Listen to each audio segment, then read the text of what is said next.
Video. तो ये मेरा पहला वीडियो है of my new series, that is my pregnancy journey series. इससे पहले मैंने कोई वीडियो अपलोड नहीं किया था यूट्यूब में मेरे प्रेगनेंसी जर्नी से रिलेटेड, तो ये पहला वीडियो होगा।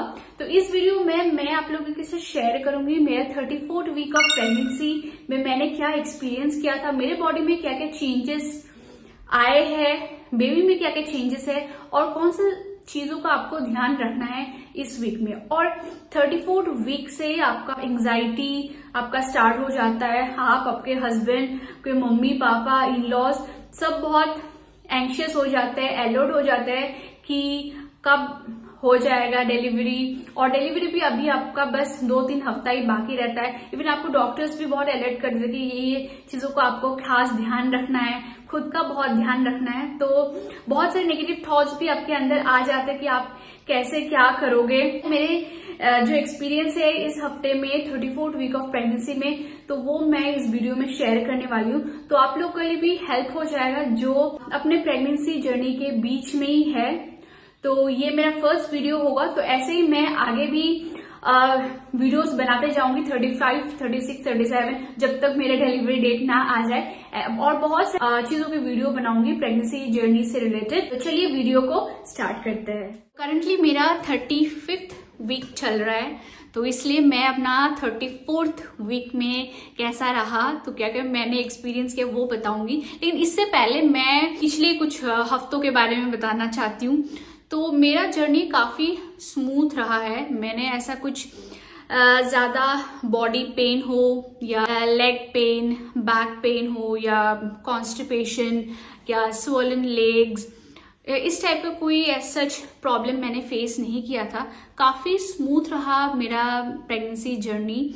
तो इसके बारे में डिटेल में वीडियो आगे बताऊंगी कि पूरा first trimester, second trimester, third trimester में क्या क्या चेंजेस हुआ था और क्या क्या मेरे साथ हुआ था, तो वो सब मैं डिटेल में बताऊंगी। बहुत सही रहा था, बहुत स्मूथ गया था मेरा जर्नी 33 वीक तक। तो अभी 34th वीक में बहुत ही हल्का सा पेन होना स्टार्ट हुआ है मेरे एब्डोमेन में या स्टमक में, पूरे स्टमक में। ऐसा नहीं कि सिर्फ लोअर एब्डोमेन में हल्का हल्का सा पेन होने लगा है। बाकी मुझे कॉन्स्टिपेशन का कोई दिक्कत नहीं है अभी, या जो एब्डोमेन में हार्ड फील होता है, जैसे मेरे डॉक्टर ने बोला कि अभी तुमको माइल्ड कंट्रैक्शन तुमको अभी फील हो सकता है, लेकिन अभी तक तो मेरा नहीं फील हुआ है। 34th वीक तक कुछ ऐसे कंट्रैक्शन मुझे फील नहीं हुआ है, ना ही मेरे मतलब हाथ पैर ऐसे कुछ स्वलन हो रहे, गैस्ट्रिक ऐसा भी दिक्कत नहीं हुआ है। हल्का हल्का सा मुझे अभी एंजाइटी होने लगा, क्योंकि डॉक्टर ने भी मुझे बोला है कि अभी तुम्हारा बस डेट आ ही जाएगा, 37, 38 वीक आ ही जाएगा और 2-3 हफ्ते के बाद। तो थोड़ा सा मुझे ऐसे अभी अचानक से एंजाइटी हो रहा है। रात में मुझे अच्छा सोने से पहले ये सब अलग अलग थॉट्स आने लगे हैं कि क्या होगा, कुछ गड़बड़ तो नहीं हो जाएगा, कुछ इमरजेंसी तो नहीं हो जाएगा, सब सही से रहेगा। तो वो सब थोड़ा अलग अलग थॉट्स आने लगे और थोड़ी सी मैं इमोशनल हो गई हूँ पहले से। और वैसे भी प्रेगनेंसी जर्नी में बोला जाता है कि बहुत सारे हार्मोनल चेंजेस के थ्रू वो लोग गुजरते हैं, तो इसलिए काफी इमोशनल हो जाते हैं। तो मैं भी थोड़े ऐसे इमोशनल हो जाती हूँ, छोटी छोटी बातों में मैं बहुत एंशियस हो जाती हूँ, रोना आ जाता है मुझे। तो वो वाई उसके अलावा ऐसे फिजिकल कुछ ऐसे ज्यादा ऐसे दिक्कत नहीं हुआ है मुझे। बाकी ठीक है, बैक पेन वगैरह नहीं है या हेडेक वो भी नहीं है, और बाकी सब कुछ ऐसे नॉर्मल चल रहा है। मैं डेली वॉक भी कर पा रही हूँ, मैं डेली 30 to 45 मिनट्स वॉक करती हूँ। बाकी ऐसा अभी तक मैंने कोई भी फिजिकल एक्सरसाइज कुछ भी स्टार्ट नहीं किया है, या कोई भी ब्रीदिंग एक्सरसाइजेस जैसे डॉक्टर्स एडवाइस करते हैं कि आपको नॉर्मल डिलीवरी के लिए आपको कुछ ब्रीदिंग एक्सरसाइज या फिजिकल पेल्विक एक्सरसाइज करना है, तो वो सब मैंने कुछ अभी तक स्टार्ट नहीं किया है। सिर्फ नॉर्मल मैं पूरे दिन में 30 to 45 मिनट्स वॉक करने की ट्राई करती हूँ, बस वही है। और बाकी नॉर्मल जो घर का काम है, और भी मेरा ऑफिस भी चल रहा है, मैं वर्क फ्रॉम होम कर रही हूँ, तो वो भी मैं अभी तक कर पा रही हूँ। बस थोड़ा थोड़ा ये ध्यान रखती हूँ कि अगर मैं हाफ आवर बैठती हूँ तो थोड़ा सा मैं वॉक कर लेती हूँ, फिर बैठ जाती हूँ, तो वो ध्यान रख रही हूँ। बाकी उसके अलावा सब सही है। और इन जनरल क्या क्या चीज़ें मतलब मॉम, एक new mom to be face करते हैं 34th वीक ऑफ प्रेगनेंसी में। जैसे उनको थोड़ा अनकंफर्टेबल फील होने लग जाता है क्योंकि बॉडी हैवी हो जाता है। अभी मेरा बहुत ज़्यादा हैवीनेस नहीं फील हो रहा है अभी तक 34th वीक तक, ठीक है। या माइल्ड कंट्रैक्शन उनको होता है, या जो मैंने बोला कि स्वोलन हैंड्स लेग्स, पूरा पैर फूल जाते नीचे, है ना। चप्पल पहनने में उनको दिक्कत होती है, या वॉक करने में दिक्कत होती है, बहुत धीरे वॉक करना पड़ता है उनको, या क्योंकि पेट भी बढ़ जाता है तो सांस लेने में थोड़ी सी दिक्कत होती है, सफोकेशन फील होता है, शॉर्ट ब्रीथ का प्रॉब्लम तो वो नहीं है, या हैवी बॉडी फील होना, है ना, कि बहुत थकान से होना, वो सब नहीं है, या कुछ फॉल्स पेन जिसको बोलते हैं माइल्ड कंट्रैक्शन, तो वो भी नहीं है, या वेजाइनल डिस्चार्ज का प्रॉब्लम तो वो सब नहीं है। इवन वजाइना पेन भी किसी किसी को होता है, और इनर थाइज में भी पेन आने लगता है थोड़ा सा, जैसे वॉक करते हैं, और सोने के टाइम में ऐसे करवट बदलने में भी दिक्कत होता है। तो वो सब मेरा सही, और नींद भी मेरी पूरी हो जाती है एकदम प्रॉपर। मैं अभी ट्राई कर रही हूँ कि डिनर में 8:30 to 9 के बीच में मैं डिनर कर लेती हूँ, और फिर उसके बाद 11 बजे तक मैं सोने की पूरा ट्राई करती हूँ। और सुबह वैसे मैं 7 बजे उठ जाती हूँ, तो मेरा पूरा नींद पूरी हो जाती है, 8-9 घंटा दिन में नींद पूरी हो जाती है। तो नींद का अभी तक दिक्कत नहीं हो रहा है, तो सही चल रहा है। होप मेरे आगे का जर्नी भी ऐसा ही रहे। मैं वही बस प्रे कर रही हूँ भगवान को कि बस सही से निकल जाए। तो ये सारे चेंजेस मॉम में होता है। तो अभी बात करते हैं कि बेबी में क्या क्या अभी चेंजेस हो रहा है, क्योंकि अभी इस टाइम पे रैपिड ग्रोथ होना स्टार्ट हो जाता है। तो पहले के वीक्स में या फर्स्ट ट्राइमेस्टर, सेकेंड ट्राइमेस्टर में बेबी का बॉडी पार्ट्स ग्रो होता है, तो वो सब डेवलप होता है। लेकिन अभी ऑलमोस्ट बेबी हमारा फुल्ली डेवलप्ड हो गया है। तो बेबी का वेट अराउंड 2 kgs होता है, जैसे 2.2 से 2.3, 2.4 अराउंड बेबी वेट होता है। और अभी जो बेबी किक करते हैं वो आपको उतना फील नहीं होगा, हल्का हल्का रोलिंग टाइप मूवमेंट्स आपको फील होने लगेगा 35th वीक से, क्योंकि अभी इतना हाथ पैर मारने की उतनी जगह नहीं होती है। तो जब मूव करते तो पूरा ऐसे बेबी ऐसे रोल करने का थोड़ा बहुत ऐसे मूवमेंट होगा। तो और हाँ, ये मूवमेंट का भी आपको ध्यान रखना है, वो आगे मैं बताने वाली कि कौन कौन चीज़ों का आपको ध्यान रखना है।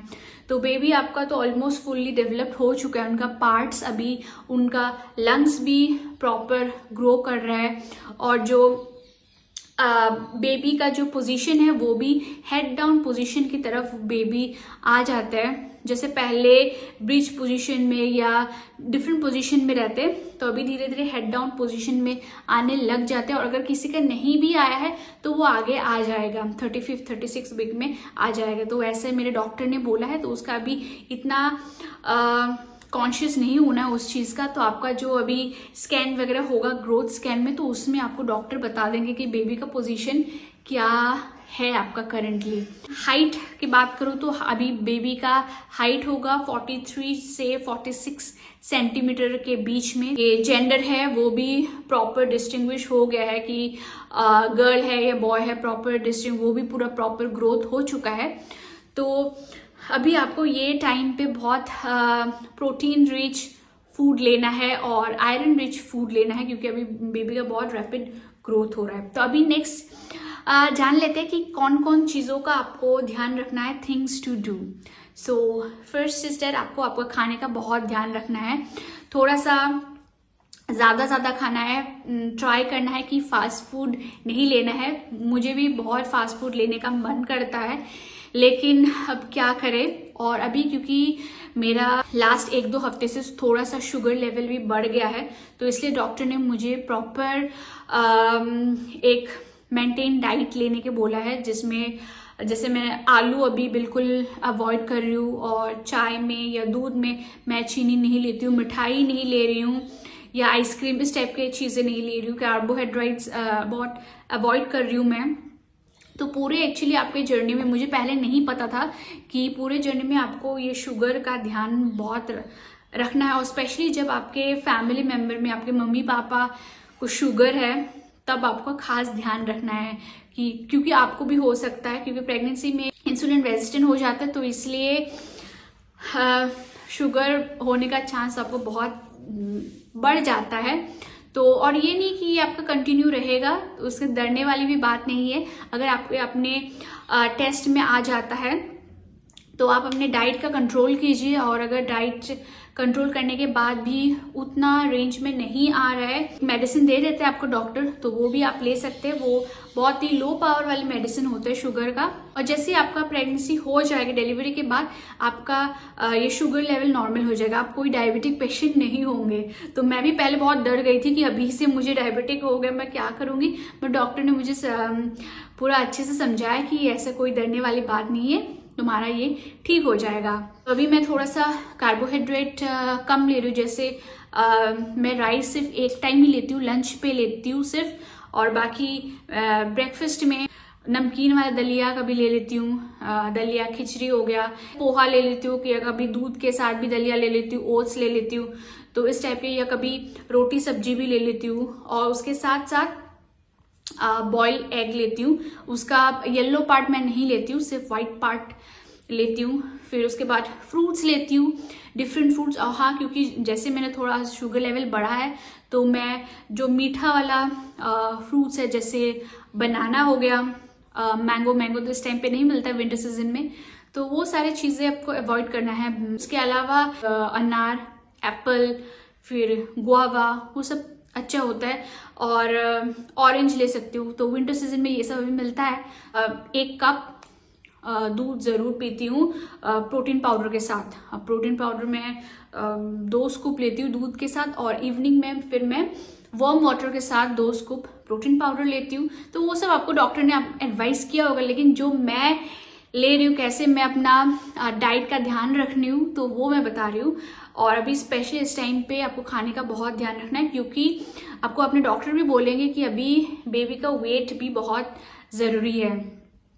प्रॉपर इस वीक में इतना वेट होना चाहिए, इस वीक में इतना वेट होना चाहिए, तो उसके लिए आपको खाना पड़ेगा, हेल्दी खाना पड़ेगा। अभी मैं भी जैसे बीच बीच में कभी जंक फूड खा लेती हूँ, कभी पुचका खा लेती हूँ, कभी समोसा खा लेती हूँ, कचौरी खा लेती हूँ, या कभी ऑर्डर करके कभी पिज़्ज़ा खाने का बहुत मन करता है, या नूडल्स वगैरह, वो सब इवन घर पे भी बना के खा लेती हूँ। बट साथ में मैं हेल्दी डाइट भी लेती हूँ। और फिर वैसे ही ड्राई फ्रूट्स, और फिर इवनिंग में मैं रेड टी पीती हूँ, इवन मॉर्निंग में भी रेड टी पीती हूँ विथ शुगर फ्री बिस्किट। तो वो सारी चीज़ें, वो बहुत डिफिकल्ट है मेरे लिए। मैं बहुत मीठा खाती हूँ, मुझे बहुत मीठा पसंद है, और अभी मैंने टोटली मीठा अवॉइड किया है, तो वो मेरे लिए बहुत दिक्कत वाली बात है। बट ठीक है, अभी बस कुछ और हफ्तों की बात है। खाने का एकदम आपको ध्यान रखना है। और अगर किसी चीज़ से आपको गैस्ट्रिक का प्रॉब्लम है, तो वो पूरा अवॉइड करना है, क्योंकि अभी धीरे धीरे जैसे आपका पेट बढ़ेगा, बेबी और ग्रो करेगा, उतने ही आपको गैस्ट्रिक का प्रॉब्लम बढ़ जाएगा, डाइजेशन में आपको दिक्कत होने लगेगी, और फिर सांस फूलने लगेगी। तो इसलिए वो सारी चीज़ें अवॉइड करना है। जैसे मुझे इवनिंग में अगर मैं मिल्क, इवनिंग में मैं फ्रूट्स लेती हूँ, तो मुझे गैस्ट्रिक थोड़ा सा फील होता है, तो इसलिए मैं पूरा वो अवॉइड करती हूँ। तो बाकी चीज़ों से मुझे कोई दिक्कत नहीं है, तो कोई इसलिए गैस्ट्रिक का प्रॉब्लम मुझे नहीं हो रहा है। तो वही चीज़ आपको भी वैसे देखना है कि कौन सा चीज़ आपकी बॉडी के लिए सही है, क्योंकि डॉक्टर्स बहुत सारी चीज़ें एडवाइस कर देंगे आपको कि ये कर सकते हो, वो कर सकते हो, लेकिन आपको अपने बॉडी के अकॉर्डिंग देखना है कि कौन सा चीज़ आपको सूट कर रहा है, कौन सा चीज़ नहीं कर रहा है, तो वो है। और डॉक्टर्स आपको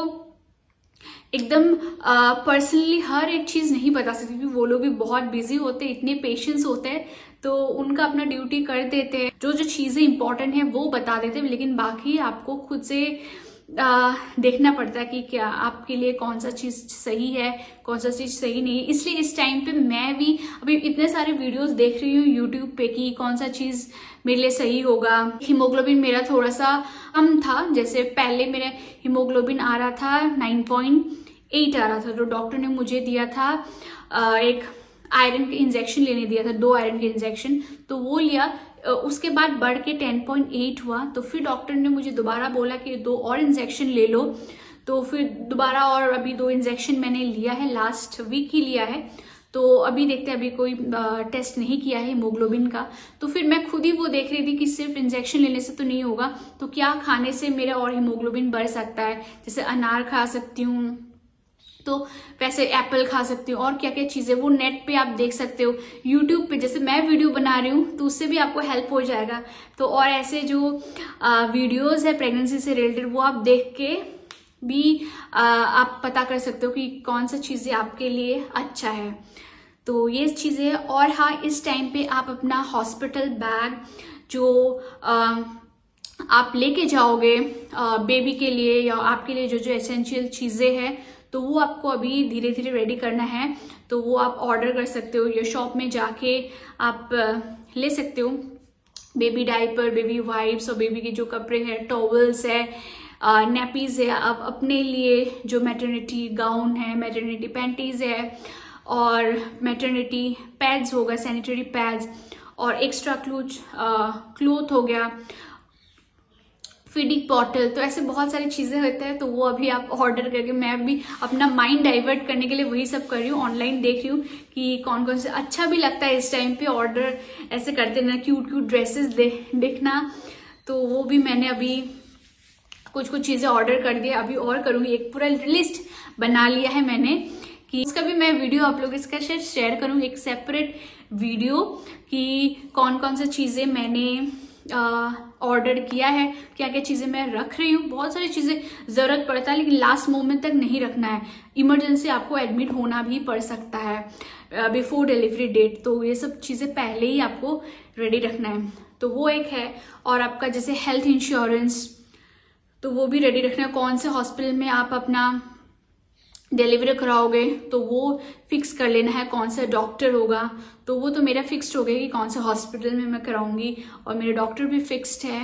और बाकी सब इंश्योरेंस वगैरह जो भी चीज़ें हैं, उसके डॉक्यूमेंट वगैरह वो अभी से बिल्कुल रेडी रखना है। और अभी मेरा मैटरनिटी लीव नहीं स्टार्ट हुआ है, वो मैटरनिटी लीव मेरा अभी 38 वीक से मैं लूँगी। तो अभी और मुझे 3-4 हफ्ता और निकालना है। आपको अपने मेडिसिन एकदम टाइम पे लेना है। जो अगर आपको थायराइड है या शुगर हो गया, आयरन, कैल्शियम, फॉलिक एसिड, तो ये सब तो जो बेसिक होता है, आयरन, कैल्शियम, फॉलिक एसिड, ये तो जरूर आपको दिया ही होगा। उसके साथ साथ अगर आपको थायराइड है या बीपी का प्रॉब्लम है या शुगर प्रॉब्लम है, तो वो सारे जो एक्स्ट्रा आपका दवा है, या अगर जो कॉमन ये सब रहता है, आपका लीवर एंजाइम्स बढ़ जाता है, जो SGPT या SGOT बोलते हैं, तो उसके लिए भी आपको लीवर का मेडिसिन देते हैं। तो सारे मेडिसिन अभी टाइम पे लेना है। और मैं भी बहुत खास ध्यान रख रही हूँ कि अलार्म लगा लिया है मैंने, तो नहीं तो फिर टाइम निकल जाता है और फिर ऐसा होता है कि एक टाइम पे मुझे सारे दवा लेना पड़ता है, बट वो सही नहीं है। तो आप भी वो कर सकते हो कि अलार्म लगा लो और पानी पीना है। जैसे मेरे डॉक्टर ने बोला है कि दिन में 3 लीटर तो मिनिमम पीना ही है, क्योंकि आप इतना अभी मेडिसिन वगैरह ले रहे हो, बेबी का ग्रोथ भी हो रहा है। और जो एक चीज का बहुत खास ध्यान रखना है वो है आपके बॉडी में जो फ्लूइड है, एमनियोटिक फ्लूइड, वो मेंटेन रहना चाहिए। क्योंकि वो अगर कम मिला आपको किसी भी ग्रोथ स्कैन में, जो 2 ग्रोथ स्कैन होता है, एक 32-33 वीक में होता है और एक फिर बाद में होता है, जैसे 36-37 वीक में एक होता है। तो उसमें एमनियोटिक फ्लूइड भी वो लोग देखते हैं। तो अगर उसमें कम मिला तो आपका इमरजेंसी आपको एडमिट कर देते हैं, क्योंकि उससे फिर बेबी मूवमेंट का दिक्कत होता है, बेबी को अंदर रहने में दिक्कत होता है। तो उसके लिए पानी इज वेरी इंपॉर्टेंट। तो मैं क्या कर रही हूँ, जैसे 3 लीटर्स हो गया, मतलब मुझे 12 ग्लास पानी है पीना है। तो अभी क्योंकि ठंडी का टाइम है, तो मैं डायरेक्ट ठंडा पानी भी या नॉर्मल पानी भी नहीं पी रही हूँ, मैं मिक्स करके गर्म ठंडा ऐसे ल्यूकवार्म वाटर पी रही हूँ। तो मैं 12 ग्लास दिन में पानी पीने का पूरा ट्राई करती हूँ। पूरा मतलब मैं काउंट करके रखती हूँ कि 12 ग्लास होना चाहिए दिन में। क्योंकि मुझे अभी थोड़ा शुगर का प्रॉब्लम है, तो इसलिए मैं कोकोनट वाटर नहीं ले रही हूँ। अगर आपका शुगर का प्रॉब्लम नहीं हुआ है तो आप कोकोनट वाटर भी ले सकते हो। या जैसे मैं रेड टी दिन में 1 या 2 बार पीती हूँ, तो वो भी आपका लिक्विड इनटेक हो ही जाता है। या दूध पीना, कोई भी आप फ्रूट जूस ले रहे हो, वो बाहर जो मिलता है रेडीमेड वाला वो फ्रूट जूस नहीं लेना है बिल्कुल भी, जिसमें प्रिजर्वेटिव और पूरा एडेड शुगर रहता है, वो नहीं लेना है। बट अगर आप घर पे कुछ शेक वगैरह बना के पी रहे हो या फ्रूट जूस, तो वो भी आप लिक्विड, ऐसा नहीं है सिर्फ पानी ही पीना है, but 3 litres of liquid intake होना चाहिए बॉडी में, तो वो ध्यान रखना है। और बेबी मूवमेंट, डॉक्टर ने मुझे अभी बोला है कि बेबी मूवमेंट तुमको देखते रहना, काउंट मतलब दिन में 10 टाइम्स तो होना ही चाहिए मिनिमम। जैसे 10 टाइम्स हो जाएगा उसके बाद तुम स्टॉप कर सकते हो, दिक्कत नहीं है, पर 10 टाइम्स दिन में बेबी मूवमेंट होना जरूरी है। और जैसे हाँ, इस टाइम पे मुझे ऑलरेडी मैंने बोला है कि बीच में मुझे ऐसे नेगेटिव थॉट्स आते हैं रात को सोने के टाइम पे, जैसे मैं लेटती हूँ या अचानक से मुझे लगता है कि कुछ दिक्कत तो नहीं हो जाएगा, मुझे अभी टाइम आ ही गया। पहले उतना नहीं रियलाइज हो रहा था मुझे, क्योंकि मेरा जर्नी काफी स्मूथ रहा है, मैं घूम फिर रही थी और मेरा बिल्कुल नॉर्मल जर्नी चल रहा था, normal day to day life चल रहा था। तो लेकिन अभी धीरे से मुझे लगने लगा है कि नहीं, अभी तो मेरा टाइम आ ही गया सोचते सोचते। तो बहुत सारी चीज़ें ऐसे मन में चलता है, तो एंग्जाइटी मुझे होने लगती है, कभी कभी रोना भी मुझे निकलता है। फिर मैं हस्बैंड के साथ शेयर करती हूँ कि मुझे ऐसा फील हो रहा है, तो वो भी बताते कि नहीं अभी से क्यों सोच रहे हो, अभी मतलब काफ़ी मुझे वो सपोर्ट करते हैं। या मैं मम्मी से शेयर करती हूँ, हस्बैंड या जिससे आपको कंफर्टेबल हो, या आपके सिस्टर्स हो, जो भी हो आपसे, आप उनसे शेयर कर सकते हैं, या डॉक्टर से भी आप शेयर कर सकते हैं कि आपको कुछ अच्छा नहीं लग रहा है तो। और आपको पॉजिटिव सोचना हो, पॉजिटिव सोचने के लिए मैं ऐसे अभी क्या कर रही हूँ, जैसे मैं गाने सुन लेती हूँ, या नहाने के बाद मैं डेली प्रेयर तो डेली मैं करती हूँ, ताकि थोड़ा सा अच्छा सा माइंड फ्रेश हो।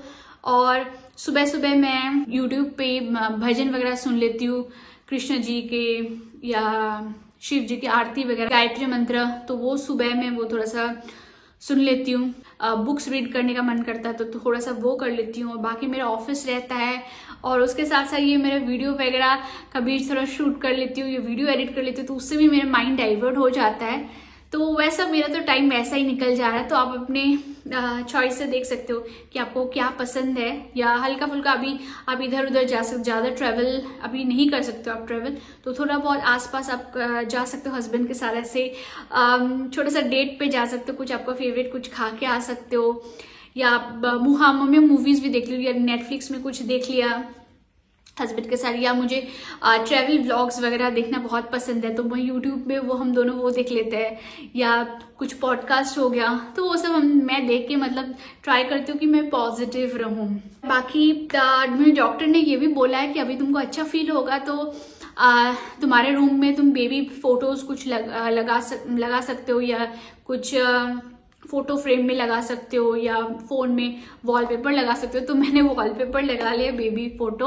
और एक चीज मुझे डॉक्टर ने बोला था कि जैसे तुम्हारा 35th वीक आएगा तो उसके बाद से इकोस्प्रिन एक मैं मेडिसिन ले रही थी, वो एक्चुअली ब्लड को थिन बनाने के लिए दिया था मुझे, वो आपको स्टॉप करना है। अगर आपको भी डॉक्टर ने एडवाइस किया था इकोस्प्रिन लेने के लिए, तो 35th वीक के बाद वो नहीं लेना है, तो वो एक चीज आपको ध्यान रखना है। और बाकी अगर आपका जैसे बैक पेन वगैरह अगर आपका हो रहा है, तो आप थोड़ा सा रात में सोने से पहले थोड़ा बैक मसाज कर सकते हो। आप हस्बैंड को बोल सकते हो कि थोड़ा सा बैक मसाज कर दो, आपको उससे बहुत रिलीफ मिलेगा।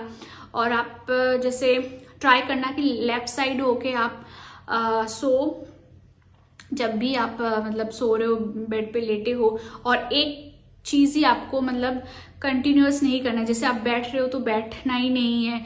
मुझे खुद वो फील होता है, जैसे मैं ऑफिस करती हूँ कभी भूल जाती हूँ, तो मेरा जैसे 1-2 घंटे के बाद कंटिन्यूअस में बैठ रही हूँ तो फिर तब बैक पेन होने लग जाता है, बट वो नहीं करना है। आधा घंटे आप बैठो, फिर थोड़ा सा आप वॉक कर लो, और बहुत टाइम कंटिन्यूअस वॉक भी नहीं करना है। आप अगर कर पा रहे हो, जैसे मैं अभी तक मतलब 34th वीक तक मैं कंटिन्यूअस 20-25 मिनट्स वॉक कर पा रही थी, कोई दिक्कत नहीं है, तो कर रही थी। लेकिन किसी किसी को दिक्कत होने लगता है कि सांस फूलने लगती है, या पेन होने लगता है, बैक पेन होने लगता है, तो वैसे ही आपको स्टॉप कर देना है। जबरदस्ती नहीं करना, कोई भी चीज़ फोर्सफुली नहीं करना। या जैसे यूट्यूब पे वीडियोस दिखाते हैं कि जैसे नॉर्मल डिलीवरी के लिए आप ये बहुत सारे पेल्विक एक्सरसाइजेस दिखाते हैं कि वो करो, आपको ये फायदा होगा, वो फायदा। लेकिन अगर आपका बॉडी नहीं सपोर्ट कर रहा है या आपके खुद के डॉक्टर नहीं एडवाइस कर रहे तो वो नहीं करना है। मुझे अब मेरे डॉक्टर ने ऐसे कुछ एडवाइस नहीं किया था। उन्होंने बोला कि जो जितना फिजिकल एक्टिविटी तुम कर पा रहे हो घर पे, जितना कर पा रहे हो और जितना तुम वॉक कर सकते हो उतना ही करो, आपको फोर्स करके कुछ एक्सरसाइज नहीं करना है। और बाकी हाँ, time to time doctor visit बोला है। अभी नेक्स्ट वीक में मेरा और एक विजिट है, 35th वीक में डॉक्टर ने बोला है, 2 हफ्ते के बाद। लास्ट में 33 वीक में गई थी, अभी 2 हफ्ते के बाद और बुलाया है, तो तब मैं जाऊंगी। तो आपको भी डॉक्टर विजिट रेगुलरली करना है जब जब डॉक्टर ने बोला है। तो ये सारे चीज़ों का ध्यान रखना है। नेक्स्ट चीज़ क्या क्या चीज़ का ध्यान डॉक्टर ने मुझे बोला है कि खास ध्यान रखना है। कब मतलब हॉस्पिटल मुझे विजिट करना है, when to visit the doctor या हॉस्पिटल। तो फर्स्ट है, अगर आपका ये जो कंट्रैक्शन है वो कंटिन्यूअस कंट्रैक्शन पेन आपको फील होता है, थोड़ा थोड़ा आपको फील होगा, जो फॉल्स पेन है, माइल्ड कंट्रैक्शन, वो नहीं। अगर कंट्रैक्शन आपका पूरा कंटिन्यूअस रहता है, आपको घर में 2-3 घंटा ऑब्जर्व करना। अगर पूरा पेन जैसे आ रहा है, अभी आया, फिर आधे घंटे के बाद दोबारा पेन आया, फिर कुछ टाइम, कुछ इंटरवल कम के बाद आया, फिर जैसे 25 मिनट्स के बाद आया, 20 मिनट्स के बाद आया, तो वो वैसे 2-3 घंटा आप ऑब्जर्व करके, अगर आपका कम नहीं हो रहा है तो तब जाना है। तो वैसा तो पेन अभी तक नहीं आया मुझे, तो वो ध्यान रखना है। नेक्स्ट, अगर वाटर ब्रेक होता है तब आपको हॉस्पिटल विजिट करना है। और कुछ भी बहुत एबनॉर्मल डिस्कम्फर्ट आपको होने लगा, हल्का पेन हो रहा है, वो सब ठीक है, लेकिन आपको बहुत मतलब ज़्यादा कुछ ऐसे दिक्कत हो रहा है, बहुत ज़्यादा डिस्कम्फर्ट हो रहा है, तब भी आपको डॉक्टर को कॉल करना है या मैसेज भी कर सकते हो। अभी व्हाट्सएप पे डॉक्टर उस पर भी रिस्पॉन्ड करते हैं, तो तब है। और अगर आपको ब्लीडिंग होने लगे, नेक्स्ट अगर बेबी मूवमेंट आपको नहीं फील हो रहा है, जो 10 काउंट्स है वो 10 काउंट नहीं हो रहा है, पूरा दिन हो गया या जैसे 7-8 घंटा हो गया लेकिन फिर भी एकदम एक ही बस मूवमेंट आपको फील हुआ, तब भी आपको डॉक्टर से बात करनी है। कभी कभी, लेकिन हाँ ऐसे मेरा भी होता है, कभी लगता है कि रात में तो मुझे मूवमेंट फील ही नहीं हुआ, सुबह तक नहीं फील हुआ, तो कोई दिक्कत तो नहीं है। बट हाँ, वो हो सकता है क्योंकि बेबी भी सोता है, तो वो हो सकता है। तो वही देखना है, पूरा दिन में 10 काउंट्स होना चाहिए। अगर कुछ कभी ऐसा होता है कि इमरजेंसी में 34th वीक ऑफ प्रेगनेंसी में अगर आपका कुछ जैसे वाटर लीक हुआ या कंट्रैक्शन, जिसके कारण मैंने बोला था कि डॉक्टर विजिट करना है, इमरजेंसी आपको एडमिट होना पड़े even at 34 weeks of pregnancy, तब भी कोई दिक्कत नहीं है। जैसे मुझे डॉक्टर ने बोला है कि इस टाइम पे बेबी पूरा डेवलप हो जाता है, बेबी का हाइट और वेट भी जैसे 2.2 से 2.3 हो जाता है, तो उतना दिक्कत नहीं है। बट है कि डिलीवरी के बाद बेबी को थोड़ा सा केयर के लिए NICU में रख सकते हैं कुछ दिनों के लिए, ताकि देख ले कि बेबी का सब कुछ नॉर्मल है, और उसके बाद फिर डिस्चार्ज मिल जाएगा। तो उसमें भी ऐसा कोई दिक्कत नहीं है अगर इस टाइम पे भी आपका डिलीवरी हो जाता है। तो इसके लिए भी बहुत लोग ऐसे एंशियस रहते हैं, इस टाइम पे मेरा डिलीवरी हो गया तो कुछ इमरजेंसी कुछ हो गया, इवन मुझे भी ऐसा फील होता है। बट इसमें कोई डरने की बात नहीं है, अगर हो भी गया तो बेबी मॉम दोनों ही बहुत सेफ रहेंगे। तो यही सारी चीज़ें हैं जो मैंने 34 वीक ऑफ प्रेगनेंसी में मैंने एक्सपीरियंस किया। और बाकी कौन सा चीज़ का ध्यान रखना है, तो सारी चीज़ें मैंने बता दिया है। इन नेक्स्ट वीडियो आएगा 35th वीक ऑफ प्रेगनेंसी का मेरे एक्सपीरियंस कैसा है और सब कुछ उसमें मैं बताऊंगी। तो होप आप लोगों को ये वीडियो अच्छा लगा और इन्फॉर्मेटिव भी हुआ। और प्लीज़ कमेंट करके बताना, अगर जो भी आप लोग देख रहे हो, अगर आप लोग भी अपने प्रेगनेंसी जर्नी में हो तो आप बताना कि आपका कैसा चल रहा है, कैसे दिन जा रहे हैं आपके, कौन से वीक में हो आप लोग। तो आप लोग भी शेयर करना, मुझे बहुत अच्छा लगेगा वो कमेंट पढ़ के। तो मिलते हैं मेरे नेक्स्ट वीडियो में, till then bye bye, take care.